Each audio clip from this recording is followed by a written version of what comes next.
Hello, this is the luckiest maths teacher in the world. Thank you so much for tuning into this video in which we will review differentiating power functions.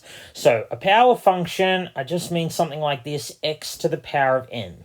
So this notation means the derivative of x to the power of n, you move the power to the front and decrease the power by 1. So the reason that this formula here works is because of first principles. If I substitute x to the power of n into the formula for first principles, I will get this. As just first principles takes a long time, so why don't we make it easy on ourselves and use this rule here? This is so much simpler than using first principles. So let's have a look at how we would differentiate this function here. This is just a whole heap of power functions added together. So when you're differentiating something like a polynomial, something where there's a whole heap of terms, you differentiate term by term. So you do this term, differentiate, then differentiate this term, and this term. So starting at this term here, 2x cubed, what I'm going to do is move the power to the front. I leave the 2 alone. I decrease the power of x by 1. So it's just 3 times 2x squared. Of course, 3 times 2 is just 6. It's just 6x squared. So when differentiating powers, times the constant here, coefficient here, by the power and decrease the power by 1. So that's exactly what I'll do for the next term, minus 4x squared. So I'll do minus 4 times 2 and then decrease the power of x by 1. So the derivative of 6x, we'll think of the x as just x to the power of 1, and I can use the exact same method, 6 times 1, and decrease the power of x by 1. But of course, x to the power of 0 is just 1. 6x to the power of 0 is just 6. So I'm just going to write it like that. Now remember, constant terms, terms with no x's in them, they vanish when we differentiate. So the derivative of minus 3 is 0. That's why it vanishes. Think of if I were to graph this, the minus 3 just moves the graph down 3 units. It doesn't change the gradient.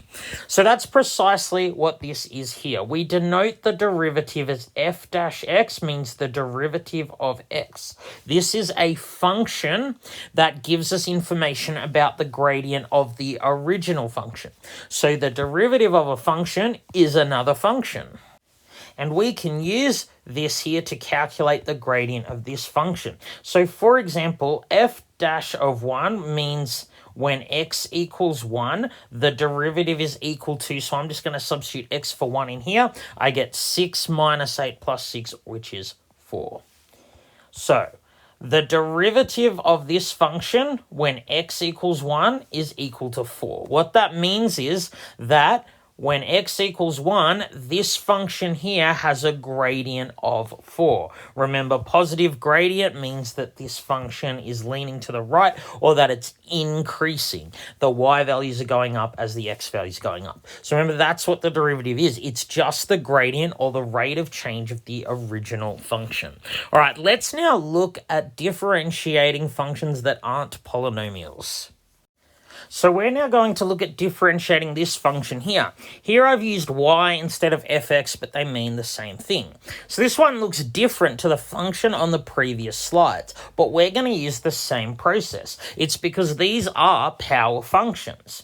Because square root of x is just x to the power of a half. 1 over x is x to the power of minus 1. So now that I've written these as powers of x, I can differentiate using the rules on the previous slide. Note that I wrote y here. I haven't actually differentiated yet. This and this are the same function. This one's just a little easier to work with. So I'm going to use y dash or dy dx. They mean exactly the same thing as f dash x. I know it's annoying, but y dash, f dash x, dy dx, they all mean the derivative of the function. Y dash means derivative of y. So to differentiate this, let's use the rule from the previous slide. So I'm going to move the power to the front and then decrease the power by 1. So this is what I get when I differentiate this first term.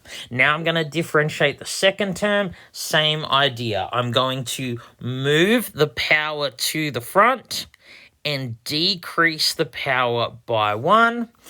And as I said before, if you're differentiating something with a constant term, when you differentiate, the constant term vanishes. It doesn't have a derivative.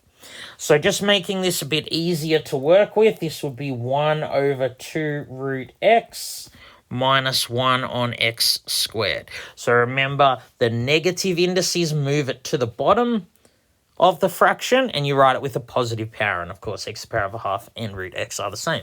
So this is it. This is done. This is a function. It is the gradient function of this one here. So I can substitute in different values of x into this function here to tell me what the gradient of this function is at a given point. All right, thank you so much for tuning into this video. This has been the luckiest maths teacher in the world. Have a great day.